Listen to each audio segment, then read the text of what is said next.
This is a really difficult question. Oh, that's a great question. Oh, that's a good question. That is a great question. That's a really good question. I love this question, and I think this really is going to help me kind of meditate and grow on it. Want to hear the answers? Check out Season 2 of New Media Lab with Robert Southgate. New episodes every Tuesday. Available on Spotify, iTunes, Google Podcasts, and wherever you subscribe to your favorite podcasts.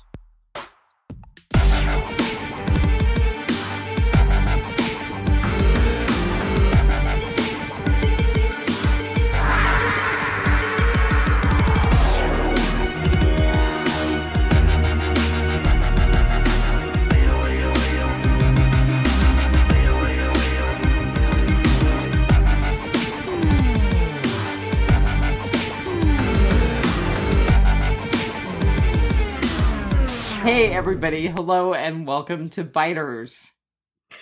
Sort of. We are podcasting our final filler episode between seasons for before we podcast the mid-season premiere for season 9. Back half of season 9. Man. Yay! I'm so ready for The Walking Dead to come back. Have you gotten any spoilers since they're doing the whole we're gonna put it on a week before the real people get it? No, the only thing I got was a text from Thomas O'Mara saying it was really great. Yeah, I told him he was not allowed to spoil me. I've been very, very proud. I have not actually looked for anything, but I haven't seen any obvious headlines in Yahoo's feed or in my Twitter or anything like that. So I'm very, very proud at the people who have already seen it for not spoiling it for the rest of us. I have to agree with our listener who said that he already pays for The Walking Dead once. He already pays cable once. He's not going to pay again. So here's the thing. I am in a cable area that dropped AMC because they weren't going to pay the hostage fee. Right. So I actually think that I don't think that I can get AMC Prime, whatever. I haven't tried. I think you're right, because I think you already have to have it as a channel on whatever service you're getting. Right. Like, if I could buy it as an independent streaming service, I would probably do that and drop cable. But it doesn't look like you could do that. Right. I think you already have to be able to have AMC as a channel, which I don't have that option. And my cable provider is the same as my internet provider. So I think it's just blocked that way too. So. Well, that just sucks all the way around. It does, which, you know, I understand why people torrent now. Thank you very much. Seriously, I'm going to become an internet pirate. No, don't do that. Arr, matey. Just too many complications lie that way.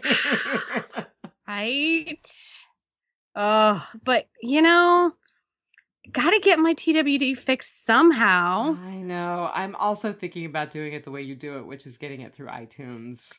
So I haven't uncut the cable cord yet or cut the cable cord yet. I have everything. Like I literally pay for, and I don't have kids. Like let's be fair. Double income, no kids. I can have the YouTube Red and the Amazon Prime and Hulu Plus and Netflix streaming, even though Netflix just raised their prices. Right. But Hulu dropped there, so it's okay. And I pay for my cable and my internet, and then I go to the actual movies, like especially if it's like a big Marvel film or something, you know? So I pay for it all. Yeah. I just heard an amazing review of The Handmaid's Tale, which has seriously made me reconsider purchasing Hulu again. I know. They dropped the new trailer during this. We can't say the sports ball that was just this last weekend. You can't say the name. Apparently, like there's some weird trademark or something that you're not allowed to actually say the name of that big football game that happens. Okay, can we just call it the world's most boring game? Because even the people that I know who wanted to watch it were like, oh my God, it was a terrible game. Okay, I didn't watch it, but it was super painful to watch on social media. Apparently the highlight was Adam Levine taking off his shirt, and even that was predictable and sad. See, why does he get to show 2 nipples and Janet Jackson doesn't get to show 1? Equality. That's all we want is equality. Right. And, speaking as a heterosexual female, I would rather see Janet Jackson's nipples. Than Adam Levine's? Really? No, I'm totally okay. kidding. Okay, I was like, you totally lost me there, but okay. Although one of my favorite tweets about the game was, it looks like Adam Levine picked up the 12-pack of the Halloween costume sailor tattoos. Stick-on tattoos. So funny. It's so true. Like, if you, look at a picture of him and look at his tattoos, it's like, do those mean anything to him? Like, tattoos on my, I have one and I want more. Like, if once you pop, you just can't stop. Like, you get one tattoo and you want more. It's addictive. You know who you're talking to. I know. You and I were the first sisters you and I were the first ones out of the entire family to get tattoos. And I have held off, and it's a monetary thing because I pay for all the dang streaming service. I can't afford tattoo. Right? Handmaid's Tale or tattoo. I don't know. The Handmaid's Tale isn't going to stretch out as my body becomes morbidly obese over time. So that's the thing is Adam Levine's. I'm like, those can't mean anything to him. Like, they're just, I don't know. He's a good body to look at, but his halftime performance was definitely not as impressive as the female singers that have been in sports ball past. Lady Gaga flew in on wires. I don't know. Katy Perry came in on a giant gold lion, and Beyonce always brings a show. Adam Levine just sang. It was just his hits. I heard the sound wasn't that good. I don't know. I didn't watch. So same here. I judged via tweet. But for not being sports ball people, we certainly are talking about it a lot. Just because I love to hate it. I got to work on Monday, and my entire work is I don't care who wins sports ball as long as it's not the Patriots. And the Patriots, it was nearly a blowout. And so I got to work that day, and I was just like, hee hee hee. So I'm not laughing because I feel that way about the Patriots too, and I don't even watch football. So I'm pretty sure Tom Brady has the I just ruined the joke. The thing from the Marvel movies. The gauntlet, the Infinity Glove. Yeah, he's got all the Infinity Stones now. Probably. Yeah. Yep. Yeah, he's going to snap half of us out of existence. You and I are in that lineup. And all of your coworkers who said, I want anybody but the Patriots to win. If you're listening to this, you survived the snap. And this is the end of Biter. Maybe one half of it. Maybe there's just going to be one of us. Right? 50%. Right?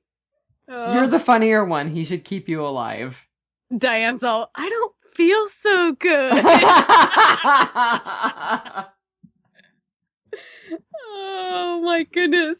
What are we doing? We're talking about the Boondock Saints. The Boondock Saints 2, All Saints Day. Which I have to tell you, horrible title. Even the dogs think the title's horrible. Listen to them in the background. Ooh. So the scuttlebutt around Boondock Saints 3 is it's going to be called Legion because it's going to focus on all of the copycat Boondock Saints, all the revenge killers, that copycat the Boondock Saints. So there's still scuttlebutt around 3? there is still scuttlebutt. Wow. That surprises me.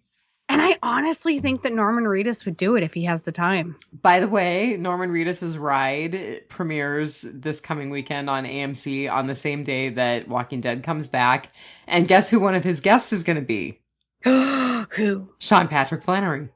Yay! Yeah. So you totally have to watch it this season. That just aids in the whole Boondock Saints 3 lore.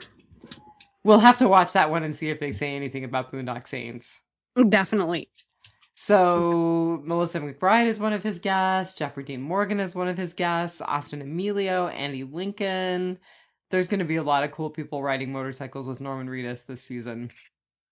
Okay, so I think I'm going to spend my Saturday binging the last season of Ride, because once you said it was basically Anthony Bourdain on a motorcycle, I'm like, I'm there. Yeah, it's pretty cool. Yeah. Like I said, I haven't watched every single episode, but the ones I've watched I've enjoyed. Yeah, I just thought it was like motorcycles. Nah, it's way more. I'm totally there for Norman Reedus, but motorcycles are kind of boring. Like, I'm even more interested in guns than I am motorcycles. Oh my god! Like, if it was Norman Reedus's Shoot instead of Ride, okay. So, if you're ever interested in a TV show or movie, any of the firearms in the show or movie, you can go to imfdb.org. It is basically a wiki for all of the firearms associated with a show or a movie. So did you look up all of the firearms associated with this movie? I did because that is hilarious. Yeah, I was super interested in the guns that they traded out. They originally had the Berettas with suppressors, not silencers. All my gun guys are like, don't call them silencers. They're not silencers. They're suppressors. So they traded out their Berettas for Desert Eagles with fluted barrels. Aha. Okay. Very good. Right?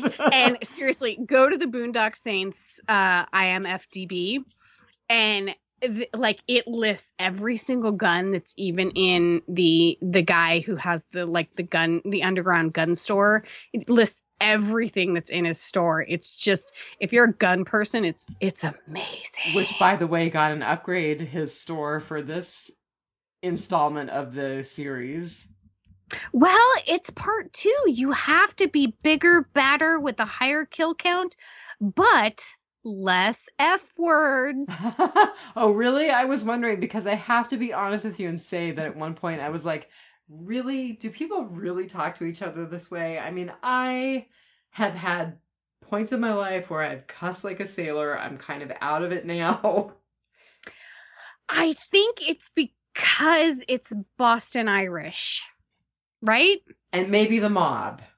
Yeah. I don't know. We're stereotyping horribly, but yeah, I was seriously like, oh my God, do people really talk to each other like this? Okay, and so we will discuss some language stuff a little later, because I'm going to go into that a little bit. All right. First, let's back way, way, way up and give me your rating.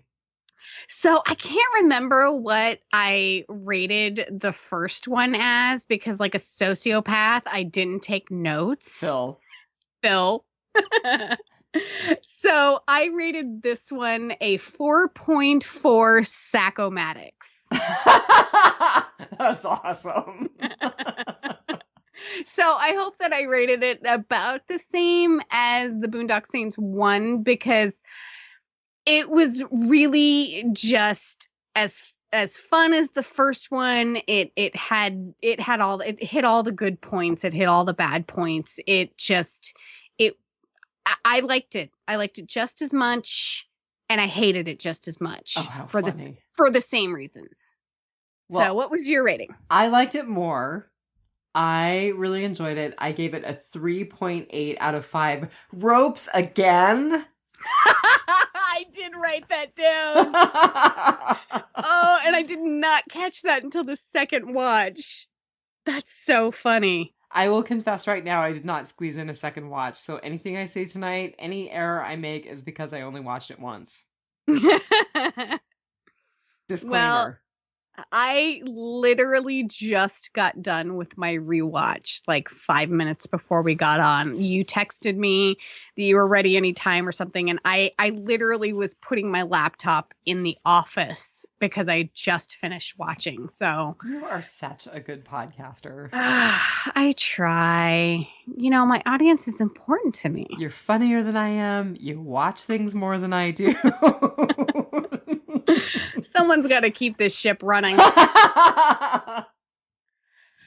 right. But well, you read the comic books. That's which there were no comic books to read this time, so there isn't, and this is one where the comic books followed the show instead of the show following the comic books. So there you go. Yeah. Yeah, if it had been a Walking Dead episode, I would have done my research, but there was nothing that I was going to research above and beyond just watching the movie and doing a little bit about our featured cast. So Yeah. I do have some numbers for us, though. Really? So this Good on ya. This movie had an $8 million budget. So it had quite a bit bigger budget than the first one did. Still not a lot. It grossed $10 million in theater release, so not a huge profit, but just like Boondock Saints 1, it grossed $50 million in DVD sales, so huge profit in DVD sales. Ooh. Yeah. And one of the first trivia things in their IMDb is despite... See? Barky McBarkerstein. I was going to say my dog is also barking, so I think our dogs are barking at each other over the podcast. So the IMDb trivia says, despite limited release, this movie made more money in its opening weekend than the entire box office of the first Boondock Saints film. Well, yeah, because the first Boondock Saints film made like $30,000 in release or something like that. It was crazy how small an amount of money the first movie made until it hit video, hit home video, and then it had $50 million in home video sales. You know, and I gotta feel sorry for the first movie because they were subdued by the Columbine shooting, and not the first and not the last movie to be hamstringed by some national tragedy that mirrored what your content is. There have been many of TV shows that have not aired or have aired late because they mirror national tragedies. So, but to be fair, the Boondock Saints has recovered nicely, especially since there is still, as of 2019, scuttlebutt around the Boondock Saints 3. I feel like it has to come together this year because it's every 10 years. It's 1999, 2009, and now it's 2019. So we've got to have the trilogy finish out this year, or at least start. Right? From your lips to Troy Duffy's ears. Right? Make it happen, Captain. So, anything else about the title other than it's a terrible title and I'm really sorry they chose it? It was so bad. Yeah. No, there's nothing. I mean, they didn't even really allude to it in the movie. They could have just called it the Boondock Saints 2 and left it at that. They didn't have to throw in All Saints Day. Right? Boondock Saints 2, even saintier. How about even saintlier? Even saintlier all day. I've had entirely too much wine after my unintentionally dry January. Oh dear. I was sick. I don't drink when I'm sick. I haven't had anything, so I'm the dry one for us this podcast episode. You know, we should have both been drinking Jameson. Probably in honor of the movie. Right? But then I wouldn't get anything done. Yeah. And I would spend half of the podcast going, I don't do whiskey. Oh. So writer, director, once again, Troy Duffy.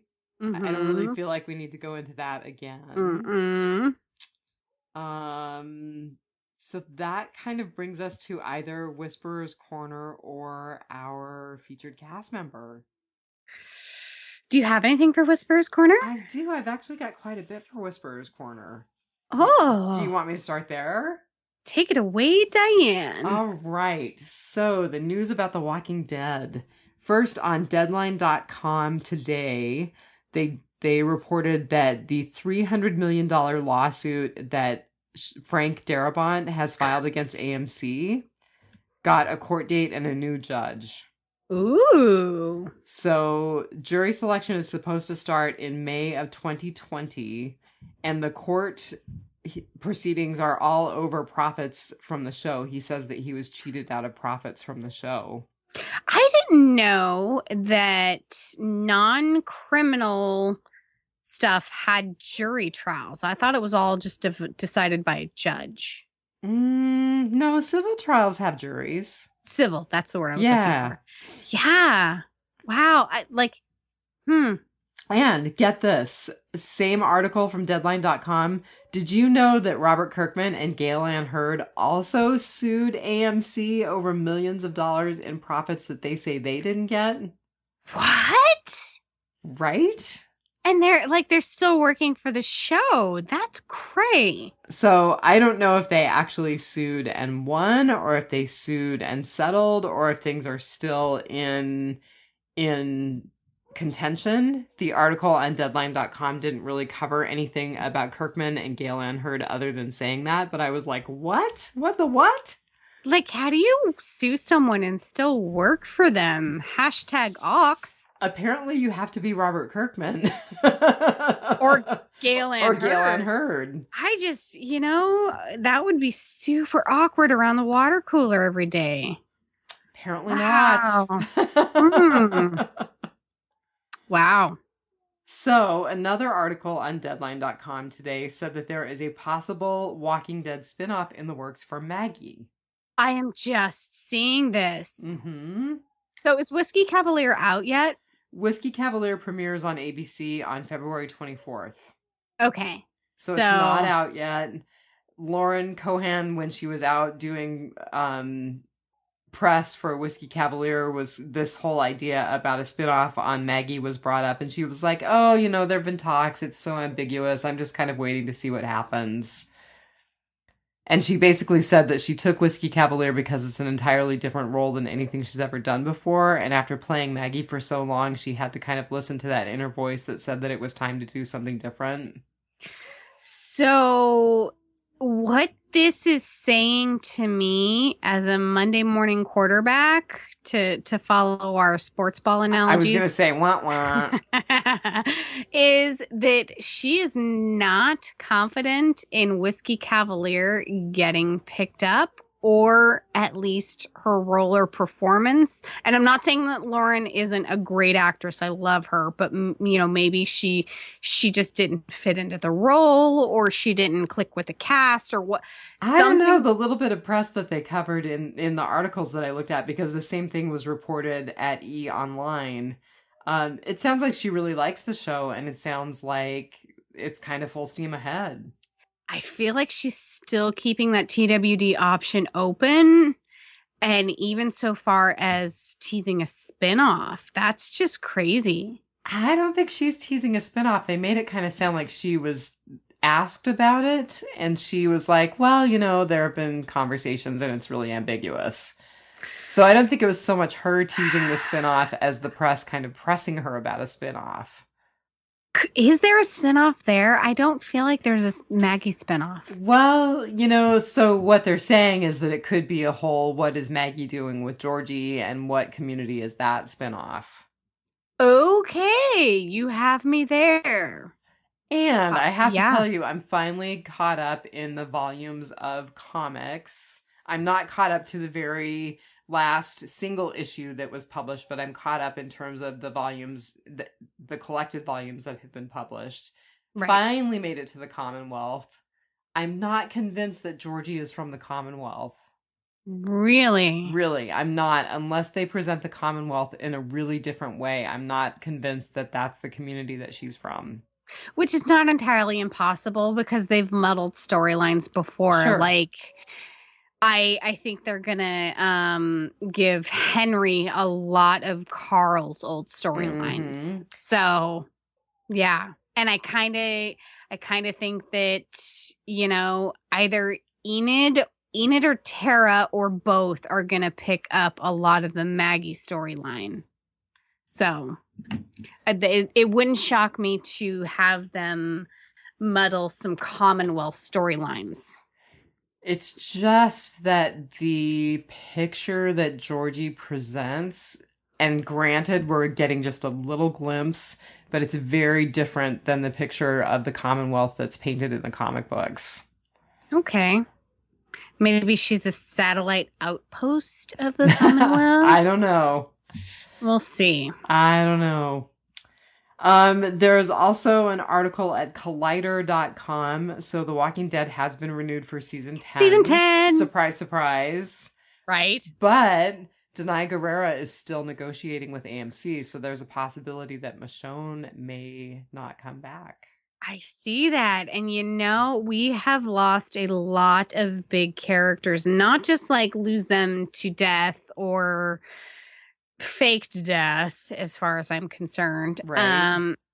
But, you know, I mean, Lauren, Maggie is off the show. She's not dead, but so we've lost a lot of the bigger characters. I mean, you know, unless we start rapidly building up some of our tertiary characters, which I think they're going to have to do. I mean, to truly make it more of an ensemble, they're going to have to do that because it cannot rely on Andrew Lincoln anymore.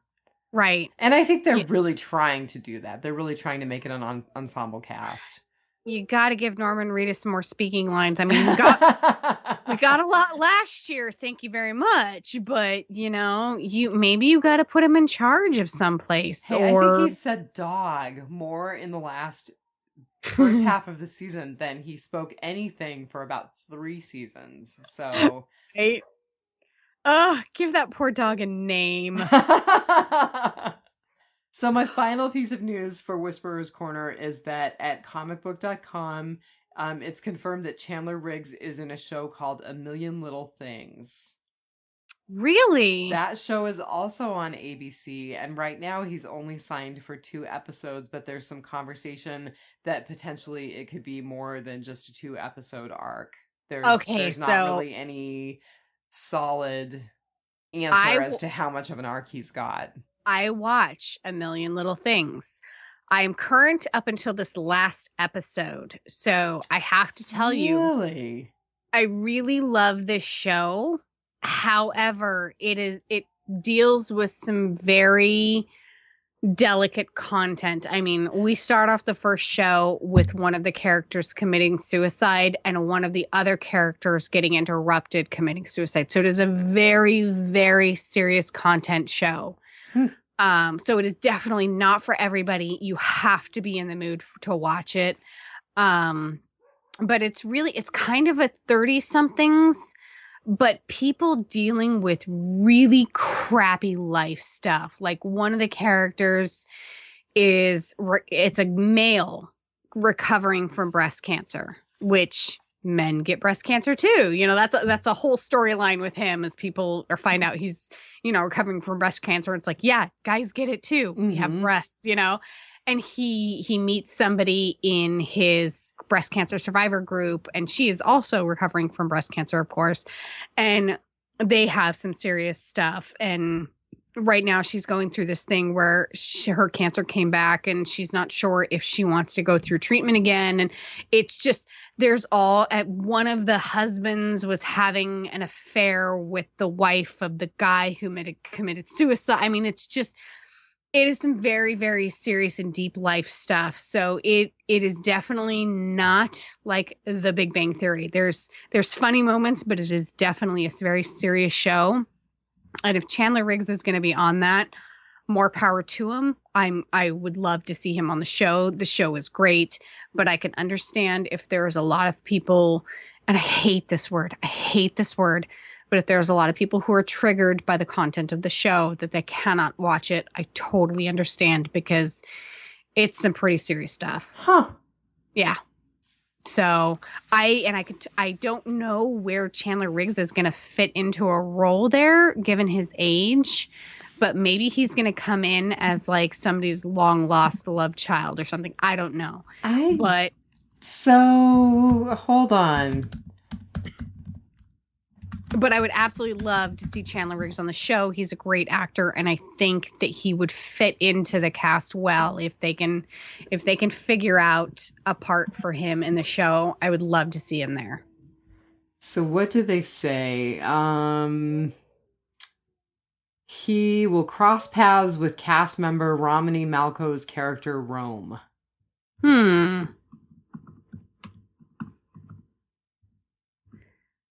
Interesting. I think Rome is the wife of the guy who commits suicide in the first episode. Ah, okay. Yeah. So I wonder if he's like a love child of... Well, remember, he's basically 20, so he can't be a love child of a 30-something unless he was like a really early love child of a 30-something. Well, and when I say the movie, when the show 30-something, it's, you know, it's dealing with adult crap, but you still don't fully feel like an adult sometimes. Oh no. Romany Marco is... No.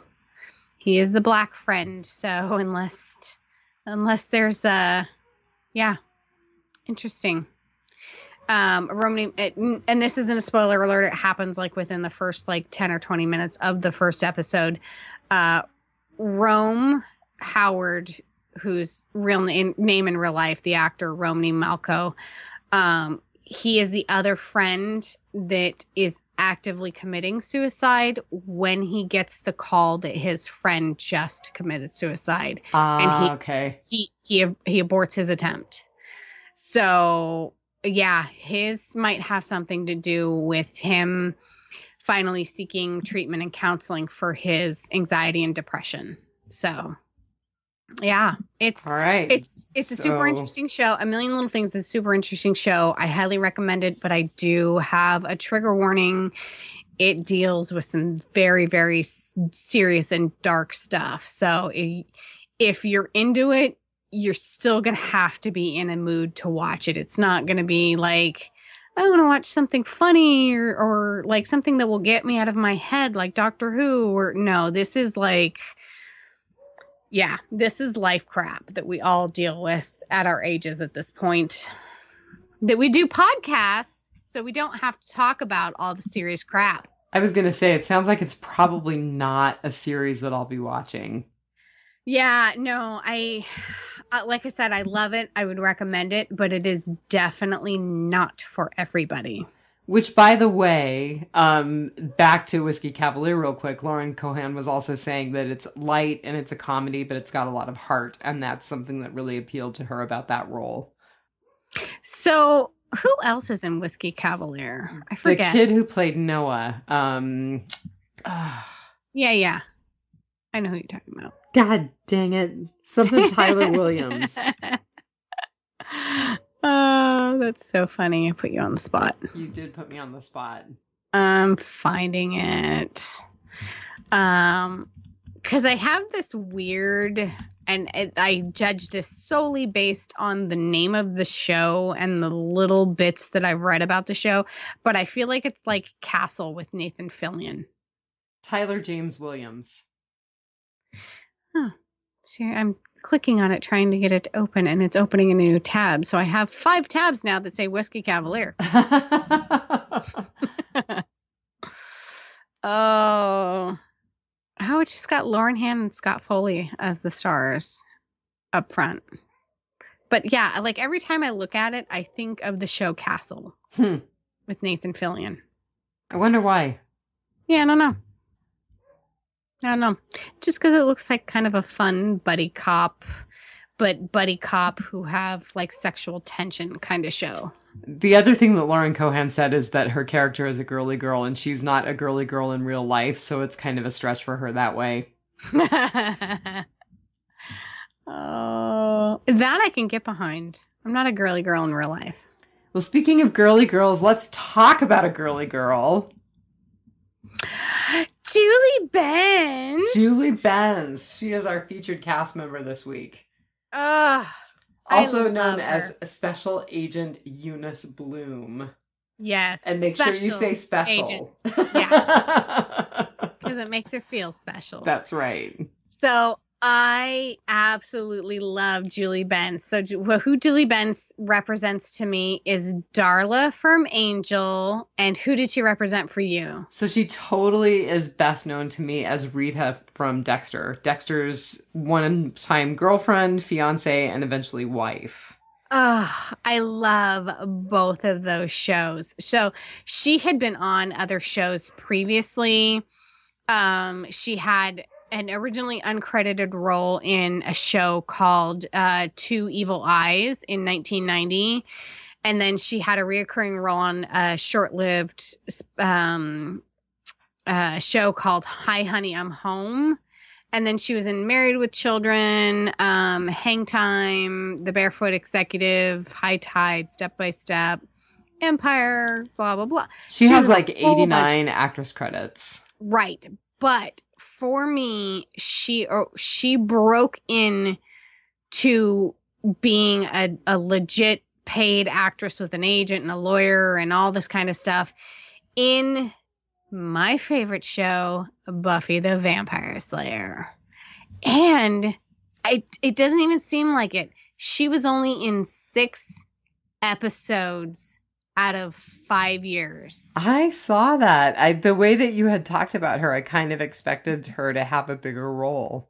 Right. So she was actually had a more reoccurring role on the spinoff Angel. She was in 20 episodes of that.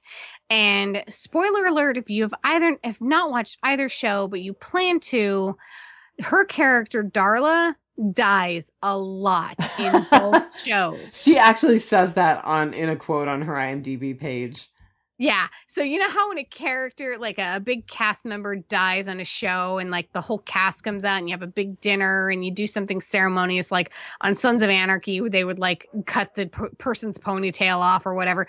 Like they stopped doing it for Julie. They were just like, yeah, see you next week. Did you know that she actually auditioned to be Buffy? She did. So she has actually lost out on 2 roles to Sarah Michelle Gellar. I saw that. One of them was on a soap opera, right? Yes, All My Children, I believe. They had to have been just like little kids. I don't know. She's 7 years older than me. But she looks 7 years younger than me. She is gorgeous. She is gorgeous. So her Twitter is very left political action. She has some work stuff, some life stuff, blah, blah, blah. But it is definitely a little more left-leaning political stuff on her Twitter. Her Instagram is her fun one. She posts stuff from her morning workout to cuddling with her dogs and places that she travels. And she's a big collector of antiques. So she's got some really fun stuff on her Instagram. I highly recommend going out and checking it out. She has recently done one of those 10-year challenges on your social media where you post a picture of you 10 years ago and post a picture of you now. She got better looking.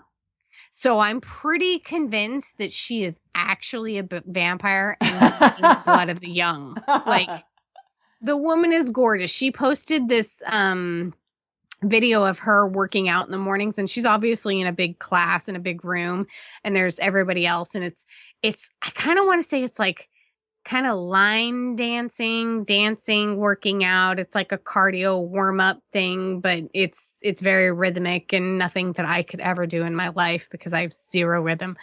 But she's like bouncing around, and it's like Monday morning. I'm sure it's like sunrise or something ridiculous. And she's got all this kind of energy, and she just looks amazing. I mean, she is 46? And she's got like the perfect body of like a 22-year-old. That ain't right. It ain't fair. Don't make 46 sound so old. No, it's not old to be in that kind of shape. Like, not that she like is thin, but she's got the energy and body of an early 20s. Like, it's not fair. I'm gonna find out like she got it by like her macrobiotic no drinking diet. So we're totally off that. Not happening. Round is a shape. I'm perfectly happy. No, but she is amazing. She's got 2 little dogs. Their names are Sugar and Bamboo. I love that. She has been married to her producer husband for what seems like ever. They got married 4 days after her birthday. I think that's weird when people do that. They got married on Cinco de Mayo. They did. Yeah. So they had a Cinco de Mayo themed wedding because of her husband's heritage and because they got married on Cinco de Mayo. But yeah. So she's formerly a figure skater. I thought that was really cool. Yeah, and what's funny is her and Sarah Michelle Gellar had to have known each other previously because I'm pretty sure Sarah Michelle Gellar also has a background in skating. Really? Yeah. So I'm pretty sure that they kind of came up together and went out for the same roles. I mean, pretty young blonde, you know. Of course they're going to show up to the same casting calls. But Sarah Michelle Gellar always seemed to beat her out. However, she had originally tried to be Buffy in Buffy the Vampire Slayer, and she was turned down. Sarah Michelle Gellar got it. She was cast in a lesser role of Darla, who only had I think it was a couple of scenes, but she wound up doing so well that they wrote her into a couple of more episodes, and that parlayed her character into having 20 episodes in the spinoff, thus making her career take off. And she writes about it. She has one of the best deaths on the show. She was an evil character for 400 years, and she gets a really good redemption at the end. So honestly, I really believe I kind of want to go back and watch just the Darla episodes of both Buffy and Angel, because her character is such a complete character that I think you could just watch her on her own in these episodes and get a full storyline, like a beginning, a middle, and end. So I just absolutely love her in Buffy. And I love all of the stuff that I've seen her in real life. And then, of course, she was in Dexter, which was another one of our favorite shows. And she got a terrible death in Dexter. My God, it was heartbreaking. She did. I actually did not like her character in Dexter. Did you? I did. I mean, there were times that I definitely thought she was really messed up and manipulative, but I watched a little interview with her on YouTube a little while before we signed on, and one of the ways that she described Rita, I really liked it. She said that she was basically like the tugboat of the relationship, always pulling, moving the relationship forward. And, you know, it kind of makes sense when you're married to a sociopath, someone who's kind of masquerading at being human. Right. To have to be that engine that moves the relationship forward. So it actually really made me appreciate her that much more. I think my biggest gripe with her in Dexter was that she was just really whiny and had far too high expectations of Dexter. Well, again, she was married to a guy who was barely fitting into a human suit. Right. And just coming off an abusive relationship herself. Right. You know? So with two kids. Yeah, and so you totally have to look at the backstory of her. but her character was irritating, but I still love Julie Benz. She's an amazing actor. You're kind of making me want to go back and watch Dexter again in a good way. I know, right? I heard they were rebooting that one too, and I'm really on the fence. I had kind of heard a rumor about it. I would be fine if they redeemed it and got Dexter out of the logging camp. I would be totally fine with that. Okay, they either have to bring back the original Dexter, they have to bring back Michael C. Hall? Yeah.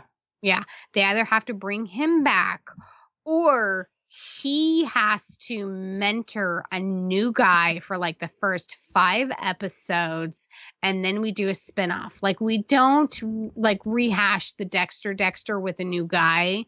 We have to have a completely separate character, but there has to be some crossover with the original. Otherwise, I'm just not into it. I'm good with that. I'm good with that either way. Yeah.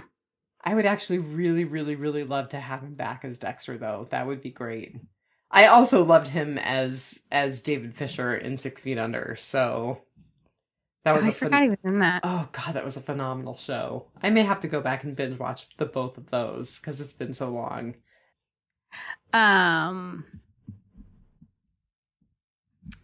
Yeah. I forgot what I was gonna say. Well, we kind of strayed from Julie Benz again. We did. I was actually just looking at her awards because I know she's been nominated for a few. Let's see. She was a winner in 2010 of the Academy of Science Fiction, Fantasy, and Horror Films. She was the winner for Best Supporting Actress on Television for her role in Dexter. She also won a 2006 Best Supporting Actress award for Dexter. It was called the Satellite Award. Let's see. She was nominated for a Monte Carlo TV Festival Award, a Scream Award for Dexter both times. And she was nominated for 2 SAG Awards with her ensemble cast. So it was an outstanding performance by an ensemble drama series, Dexter. So she would have been one of the recipients of like 15 people. Are those wine hiccups getting you? It's the wine. I'm going to whine about the wine.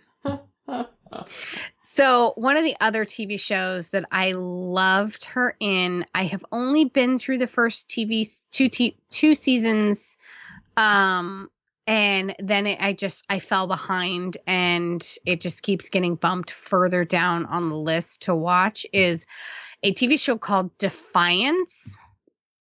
And it is, I want to say post-apocalyptic. Like the apocalypse has happened. We are kind of rebuilding our society from the ruins of the previous society, but we've got different aliens living on the planet, so we have to get along with them. And by aliens, I mean from outer space, not from like other countries. I was tracking with you. So, and of course, most of these aliens are humanoid, and of course, they all speak English. But we have to sort of learn to all live with each other with our different cultures and our different ways and personalities and everything. And she actually plays a really good role. She plays a mayor in a town. What's the one with the big arch? Cincinnati? St. Louis. St. Louis. Right? Yeah, that one. So in the city formerly known as St. Louis, she is the mayor of that town. And she's just trying to hold things together with everyone else who's trying to hold it together. So I really, really liked the show. And it had the guy who plays Data on Star Trek The Next Generation. Oh, okay. Brent, is it Spinner or Spiner? I don't know. I think it's Spiner.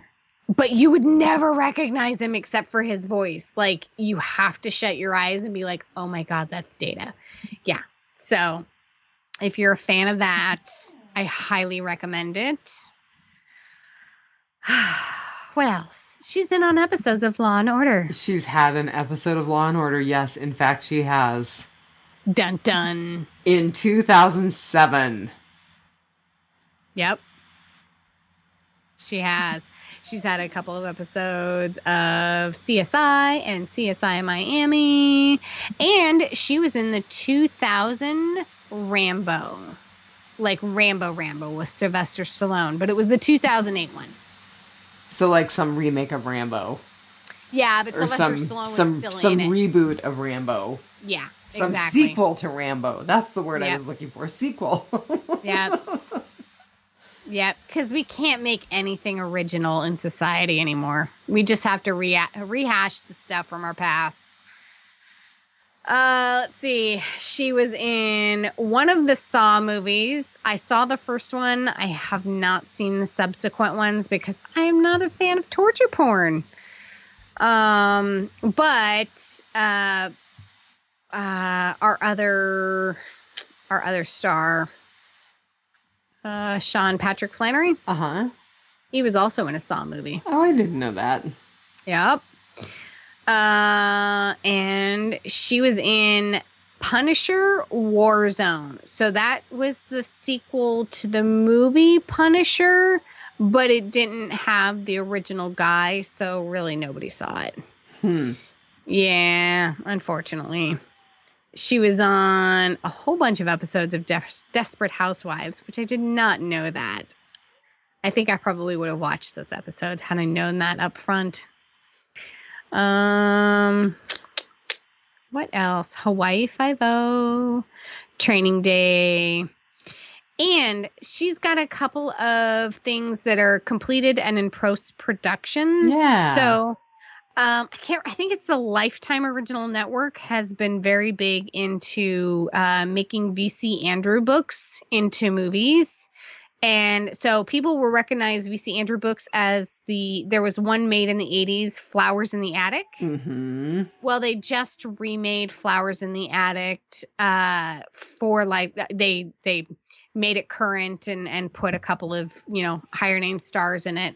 And it apparently had great success because they are starting to make VC Andrews movies. So Julie Bent's VC Andrews movies on Lifetime will be heaven. So. And it looks like it's supposed to happen sometime this year. It's completed and supposed to be released sometime this year. Right. So she also has a role in an upcoming episode of an upcoming series called Dark Web, which when you go in and read the synopsis, it's basically the US's version of Black Mirror. Oh, interesting. Yeah, it's kind of one of those, a horror anthology series that explores the dangers of a totally connected world.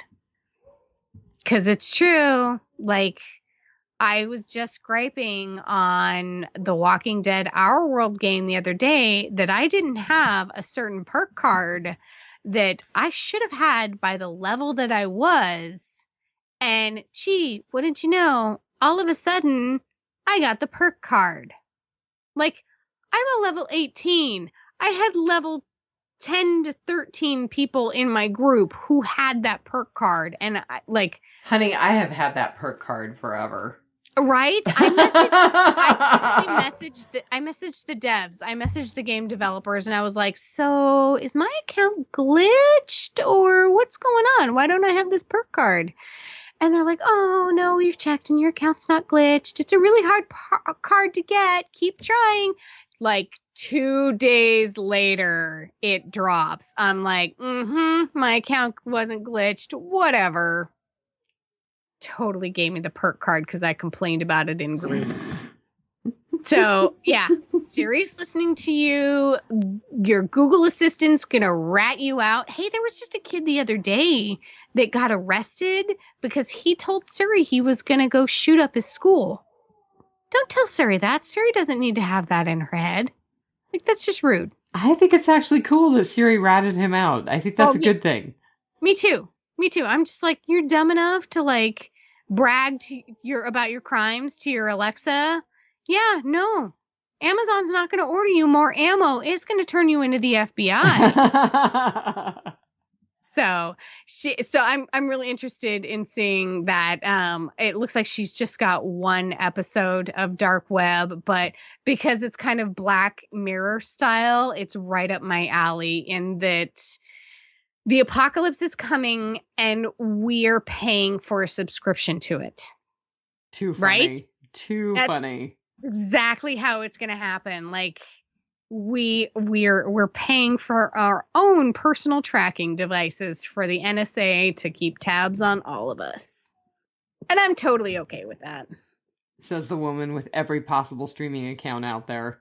Right? Except BritBox. Except BritBox. I don't even put a little stick-em over my camera on my laptop anymore. I'm like, whatever. I don't care. All right, girlfriend, let's wrap up Julie Benz. So yeah, Julie Benz, she's got a lot of great stuff coming out. So keep an eye on her. She was great in this movie. It really, really took me a good 10 minutes to realize that it was her. Oh, I have to say, in the little interview that I listened to her, here I said wrap it up and here I'm talking more. She said one of the things that she really loved about the character Eunice Bloom is that she wasn't anybody's wife. She wasn't a victim. She was just a total badass and she was one of the guys. Not just one of the guys, but totally in with the in crowd, you know? She was part of this whole like sacred society to protect these guys that had like positioned themselves into high levels of the FBI. Yeah. So I loved it. And I love that they didn't treat her like a sex. I mean, they treated her like a sex object, but she totally like she was there for it. She was okay with it. She played along with it. I have to say the first image we get of her in those giant pumps, I was like, oh, come on. I even wrote it down. I was like, oh, what did I say? A Fed in Louboutins and backseam stockings. Mm-hmm. Like, you know the movie's going to be great from them. So, yes, Julie Benz. I would recommend checking out her Instagram over her Twitter because her Instagram is way more fun. Her Twitter is a little more political. And I like that stars are starting to do that now where they're keeping their social media segregated in, you know, like maybe they promote all their stuff on one and then it's their home and fun stuff on the other so that you don't have like, you know, you don't always want political stuff in your feed, you know, or their political stuff specifically. I know we have a lot of, you know, listeners who are more to the right that maybe don't want that. So go like her Instagram. Very good. Yeah. All right, my dear. All right. Hit me with your good, bad, and ugly. So my good, bad, and ugly, all three have absolutely nothing to do with any one scene in the movie. I thought you were going to say they had absolutely nothing to do with the movie, and I was going to start laughing. Wouldn't that be amazing? I just started talking about another movie. So my good, and I kind of touched on this a little earlier, was it was the same formula as the first movie. It had everything in it that we loved. It had everything in it that drove me crazy and that I didn't like. But it was the same formula, only you had a higher body count. You had more of a laugh factor. I was definitely going to say I thought it was more comedic. Yeah, I think there was like the first time I watched it, I was in the bathtub and there were seriously 3 scenes where I literally burst out laughing. And, you know, like you say you laughed at something, you're like, haha, you know, no, I literally could not control my laughter in 3 scenes. And I couldn't tell you what they were right now, except for when they played the game with Doc stuttering. Oh God, that was funny. Tourette's. Yes. Oh, that killed me. Yeah. I had to rewind because I missed the dialogue after that. I was laughing so hard. So I was so glad they brought Doc back. Me too. And I have to say that unfortunately, this was Doc's final movie. Oh, the actor passed away. So Doc was played by Gerard Parks.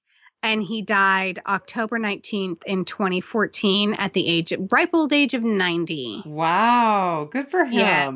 So we have seen the last of Doc, unless they bring him back in some sort of flashback or something in the next movie, if they do a next movie.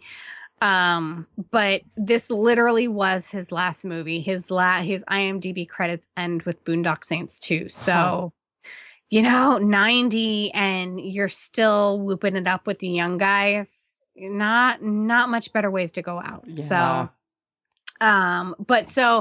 So when you say it had all the things that you loved and hated, what did you hate?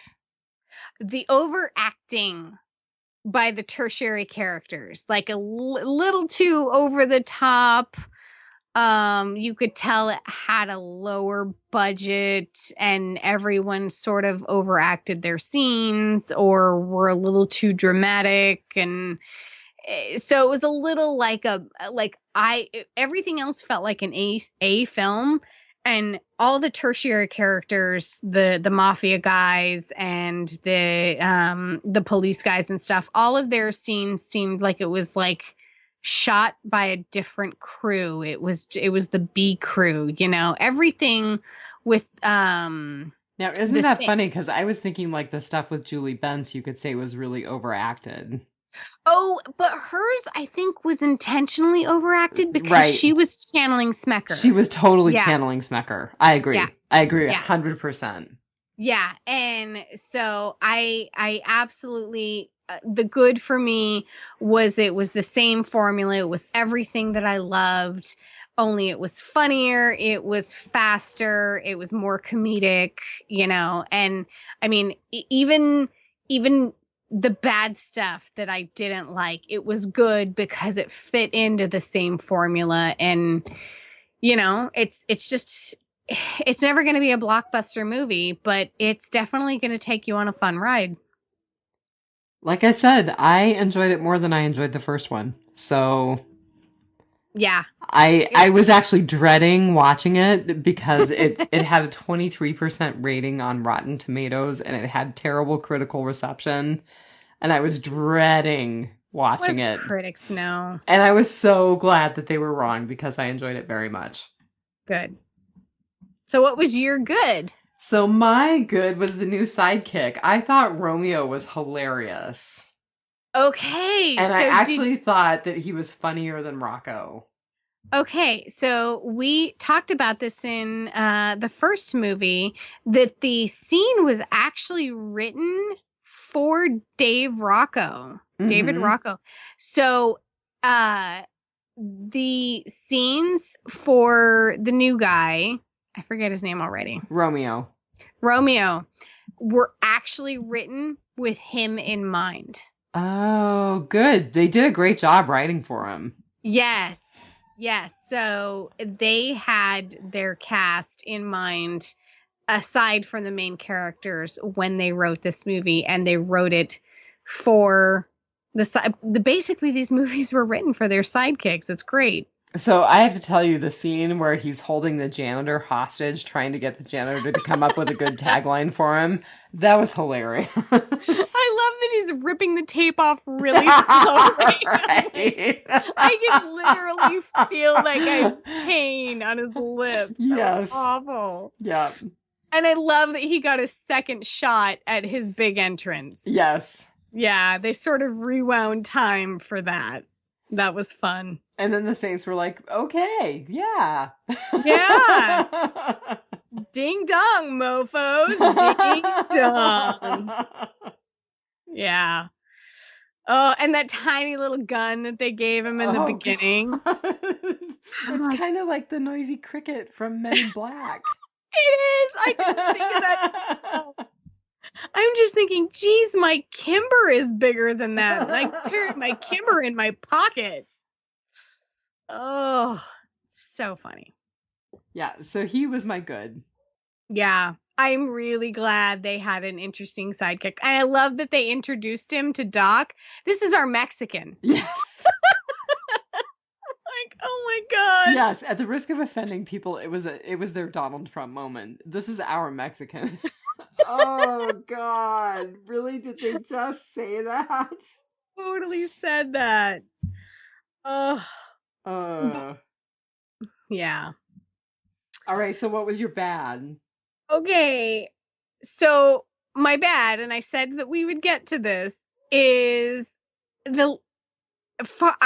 you know me. It takes a lot to offend me. I grew up in Alaska. There are 4 men for every 1 woman here, and just because the odds are good doesn't mean the goods aren't odd. Right. So I live in a sea of Y chromosomes up here. It is really hard to offend an Alaska girl. But it was just a little too many homophobic and prison rape. You know, I actually was a little offended by the homophobic jokes as well. Yeah. It's just it was like 3 too many. Not 1 too many, not 5 too many, but 3 too many. And I could specifically name the 3 of them. One of them was when they were talking, the mafia guys were talking, and they were saying that they got raped or something, and the one guy's like, and we don't even talk about it, and the guy's like, rape victims never do, and I'm like, no, that's squicky. Yeah. No. So I don't think it added anything to the story. It was a cheap shot, and I get it in the way that, you know, that's kind of how fanboys talk to each other over games, and, you know, they joke with each other and things like that. It's kind of like toxic masculinity in a fun kind of way. But it was a little too much for me, and I think that it was unnecessary, did not add to the story. So yeah, that was my biggest gripe, is I could have done with about 3 less homophobic jokes. Like I said, I'm not offended. I was just I was bored of them. I was tired of them. It was just like, yeah, prison rape, so funny, you know? I just was kind of like, okay, I'm done with the F-bombs. I'm done with everybody just totally being vulgar with everybody else. I'm over that. Let's move on with the plot of the movie. Yeah. Exactly. So what was your bad? So my bad were the 2 big deaths, because they were heartbreaking. Mm-hmm. Right? So we lost Greenlee, and that was super sad. And then losing Papa, Il Duce. Yeah. I thought about our conversation that, they'd better get Boondock Saints 3 on the rack pretty quickly because Billy Connolly is aging. And then I was like, oh, it doesn't matter anyway. Yeah, he's out.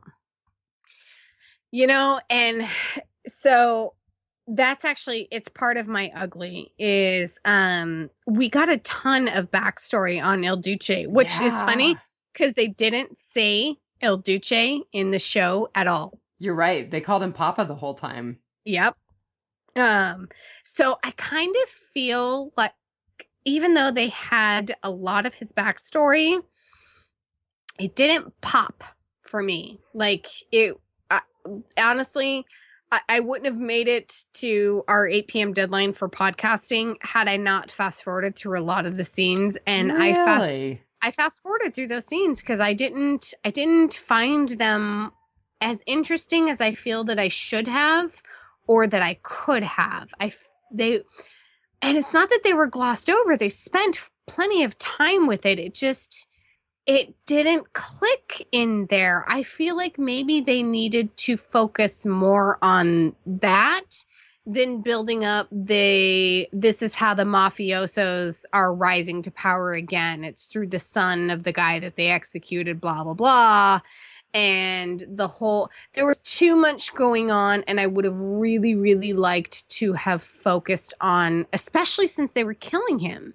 I really would have liked to have focused on, the backstory of how El Duce came to be, in turn, how the Saints came to be them, because the brother made reference that it was in their blood. And at the beginning, when they showed him on horseback and they had all long hair and stuff, I was like, oh my God, are we getting the backstory to the entire family from old Ireland? They looked so ragged. Oh, and then they light up modern cigarettes and I'm like, oh wait, this is modern day. Yeah. But yeah, I feel like my ugly, getting into after your, I don't think you got to finish your bad, but to get into my I'm ugly finished with my bad.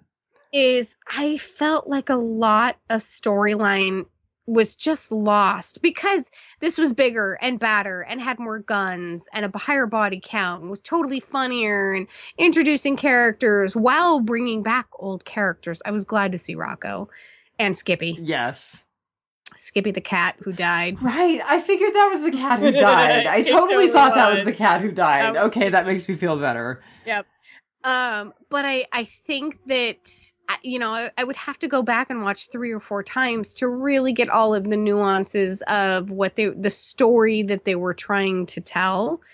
And Judd Nelson was completely wasted on this movie. They could have inserted any third grade, D movie schmo, and he would have just done just as better. Like, I love Judd Nelson. I feel like he was wasted in his role. That's a really fair point, and that's really interesting. I didn't really think about that. Yeah, so I mean, if you really, really like Boondock Saints, like they had a purpose in the original movie. They had a purpose of, this is what's happened. We hate to see our city go to crap. We're gonna punish the men who the law can't punish. And that just didn't feel like that's what they were doing in this episode or in this movie.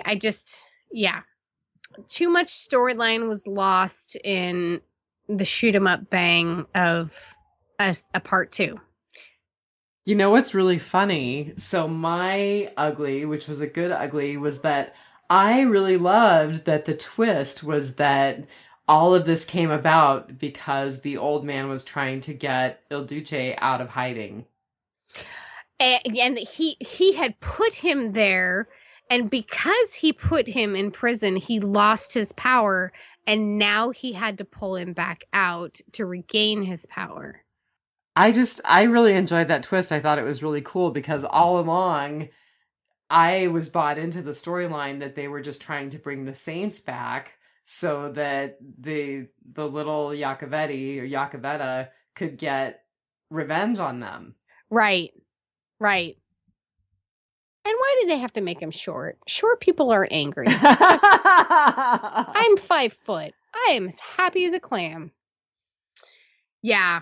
Yeah, I like the twist at the end, and that it's his brother, right? Il Duce's brother? Yeah. No, it's a good friend of his. They were friends when they worked together back in the 50s. Okay, in the leather shop. Yeah. Yeah. I want to say garment factory, but they were also reupholstering furniture, so yeah. So all in all, I really enjoyed it. I did too. Not quite as much as you apparently, but I did very much enjoy it. Oh, I love that we started out with Rocco, and I love that we had that dream sequence, Rocco. Do you remember that? Mm-hmm. Yeah. And I love the dream sequence where it's like, men don't talk about their feelings, and, men do this. And they're on the hockey, they're on the ice rink. Yeah. And then Greenlee comes skating up out of nowhere. Yeah. But he's just like, he's going through every stereotypical trope of a manly man and how manly men do it. And this is how Clint Eastwood would be, and blah. And like I said, it's like toxic masculinity, but the fun part of it. The fun part of toxic masculinity. Oh. Real men have feelings, and you can talk about them. It's okay. So, did you have any notes that you wanted to go over? Any rotting potpourri? McManus butt. McManus butt. Oh yeah, Naked Boys. Oh, That was pretty nice, wasn't it? yeah. That was a nice rugged shower scene. Yep. I'm totally okay with ending the night on that. Oh. I'm telling you though, Daryl needs to cut his hair just like Norman Reedus cut his hair for this show. He totally does. And it's so funny when they were cutting their hair with the knives and stuff. I'm like, is there a movie where he doesn't do that? Movie or show? Like, I feel like even if he doesn't actually do it on camera, he always looks like that's how he got his haircut. Mm-hmm. I love Romeo fighting the guy, and he's like, think about it, man. Tabasco sauce? What kind of effed up people invent that stuff? Mexicans, like right. He was saying, were effed up. Yeah. I love that because I'm like, yeah, who did invent Tabasco sauce? Like, who's like, you know what I could put on this? Something that's going to make my mouth burn. Oh, but Tabasco sauce is delicious. Speak for yourself. So they brought back the two things that I absolutely loved about the first movie. So they brought back Special Agent Bloom recreating the firefight scene while it was going on. And did you love how she was dressed? Well, okay, so that was the Western one, but the one before that in the bar. Mm-hmm. Yeah, I loved that. And then they dressed her up in all that Western gear, which, she could look good in a paper sack. Right, totally. And, I loved her duster. I loved her hat. Just everything about, it was gorgeous. So I love the whole walking through of the firefight with the person there, recreating it after the fact. That I loved that in the first movie. I loved that they continued that in the second movie. And the other thing, at the end of the last movie, they did the whole man on the street news interview, mm-hmm. and they did interject that into this one early on in the movie. They did. Yeah. Yeah. I just love those because those are legit. And somebody tried to catch I and my boyfriend at the time on one of those looking stupid, and we didn't. So they didn't use our footage. We were in Texas, and Margaret Thatcher was coming to visit Texas, and we were in a mall, and they were trying to catch people that didn't know who Margaret Thatcher was. And so can we interview you? It's like, sure. And they were like, do you know who this is? And they'd show you Margaret Thatcher's picture, and you're supposed to go,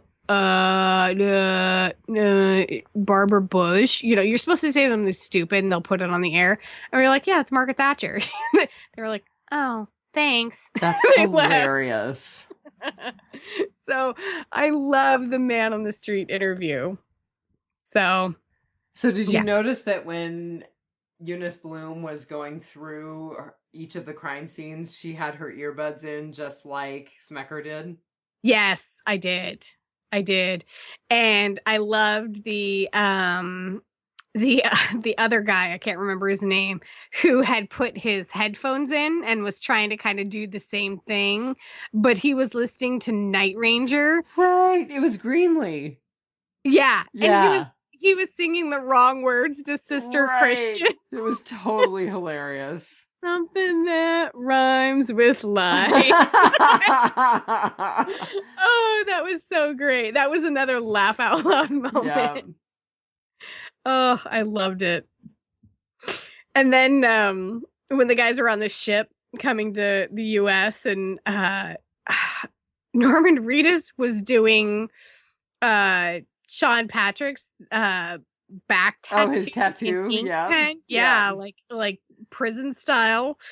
And they're like, oh, we looked like Jesus a couple of weeks ago. We shouldn't have shaved. Why the hell did we do that? And Norman Reedus is like, well, should we dye our hair?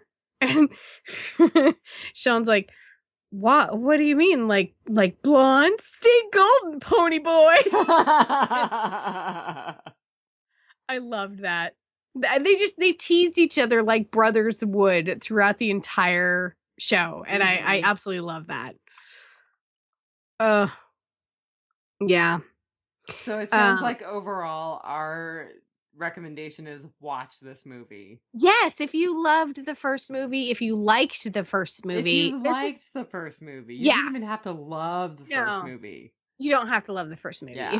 If you liked the first movie, it keeps to the same formula, and the body count's higher, the F word's lower. There are slightly more homophobic and prison rapey jokes. I like that they introduced a woman as the special agent character. Mhm. So, but they still had all of the old, guys that were there before. So, yeah, I think everything, all the changes they made didn't make a middle book. It only added to the things we loved. Yeah, it was great. Yeah. Surprisingly so. Yeah, I agree. Yeah, we weren't sure going into this. So what are we doing next week, Pinky? We're doing The Walking Dead, the mid-season premiere. For the WB fans out there, that would be the same thing we do every night. Try to take over the world. Oh my god, I missed my line because I'm so lame. Oh no, because we will legitimately be watching this mid-season premiere of The Walking Dead. I'm so excited. I am very, very excited. So excited. From the teaser trailers, it looks like we pick up exactly where we left off. How tense. Oh, it's going to be so good. To go 8-9 years into, okay, the dead are reanimating. We can deal with this. To all of a sudden, holy crap, the dead are talking to each other and fighting back. Mm-hmm. How terrifying is that? It's going to be fabulous. Love it.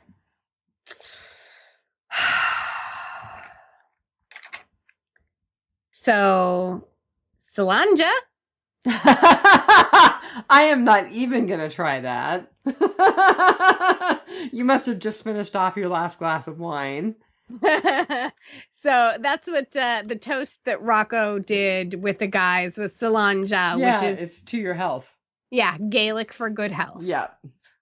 Which is not spelled phonetically. No. And Google will not out. Google and your auto text thing, no, they're of no help. That's hilarious. Do you think Alexa or Siri could figure it out? Maybe. Probably. They're pretty smart. So what you have to do is you have to watch the movie on Netflix and you have to turn your closed captioning on. There you go. So you get the spelling right. Oh, speaking of Netflix, did you on the movie, did you get any subtitles for any of the foreign languages? Because they spoke Spanish and Russian. No, they all came through as English. Okay. Yeah, same here. So I don't know if on the DVD version or anything, if they do have the translation, because there were some fairly sizable conversations in Spanish and Russian that I'm I feel like I'm missing something here. So,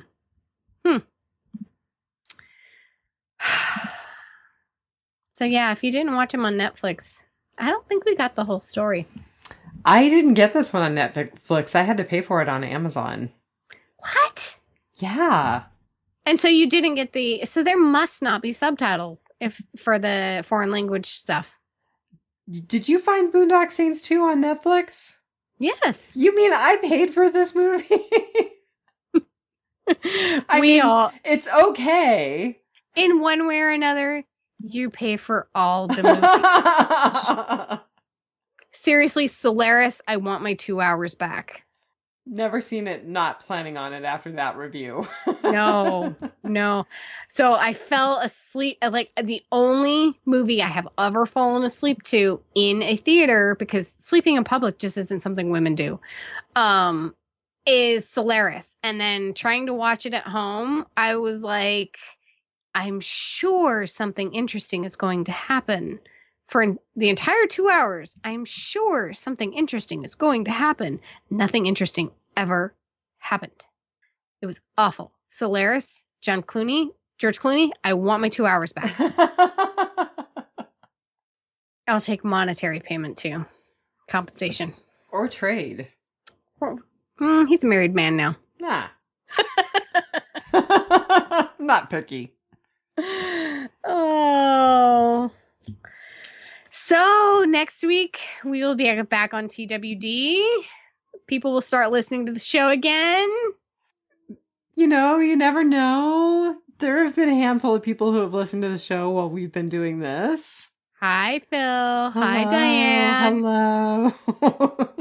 And there have been some good responses on your share that that Walking Dead was going to premiere the mid-season premiere right after the Super Bowl. Okay, so I heard that they may be doing that for the rest of the dang season. I think that's unfortunate. Right? Yeah. I think that's a bad move on AMC's part. I know that you're trying to get your streaming service like out there and everybody using it, like the CBS All Access or whatever. Like, you're trying to compete with Netflix and Hulu, and like, just stop. Just stop. Be happy you have a freaking empire with the shows that you have on your channel. Or create a streaming service that is freestanding that we can buy. Yeah. Yep. Absolutely. Yeah. Or, just keep selling your shows on iTunes for 99 cents. Yep. Rant over. Because I'm out of wine. Well, since you're out of wine, maybe we should remind people to just take it One dead day at a time. All right, everybody. Talk to you next week. And this time it'll be about The Walking Dead. The Walking Dead mid-season premiere. Happy Valentine's to us. Have a good week, everybody. You know the quickest way through a man's heart is straight through his ribcage. Good night. Good night.